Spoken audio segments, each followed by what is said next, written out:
بسم الله الرحمن الرحيم. يا أيها المزمل قم الليل إلا قليلا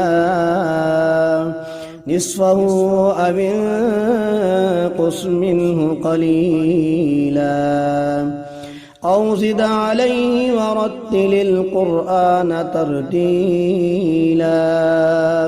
إنا سنلقي عليك قولا ثقيلا إن ناشئة الليل هي أشد وطئا وأقوم قيلا إن لك في النهار سبحا طويلا واذكر اسم ربك وتبتل إليه تبتيلا رب المشرق والمغرب لا إله إلا هو فاتخذه وكيلا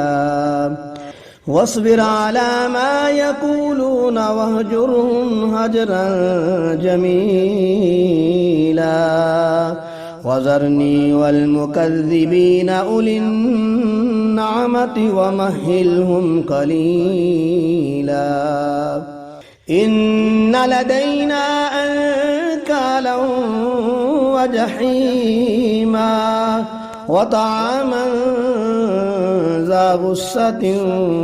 وعذابا أليما يوم ترجف الأرض والجبال وكانت الجبال كثيبا مهيلا إنا أرسلنا إليكم رسولا شاهدا عليكم كما أرسلنا إلى فرعون رسولا فعصى فرعون الرسول فأخذناه أخذا وبيلا فكيف تتقون إن كفرتم يوما يجعل البلدان شيبا السماء منفطر به كان وعده مفعولا إن هذه تذكرة فمن شاء اتخذ إلى ربه سبيلا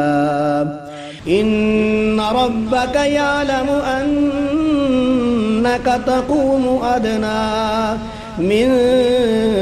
ثلثي الليل ونصفه وثلثه وطائفة من الذين معك والله يقدر الليل والنهار علم أن لن تحصوه فتاب عليكم فاقرؤوا ما تيسر من القرآن علم أن سيكون منكم مرضى وآخرون يضربون في الأرض يبتغون من فضل الله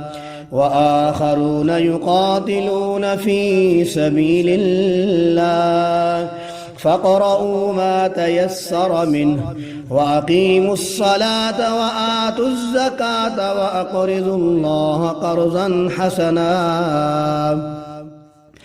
وما تقدموا لأنفسكم من خير تجدوه عند الله هو خيرا وأعظم أجرا واستغفروا الله إن الله غفور رحيم.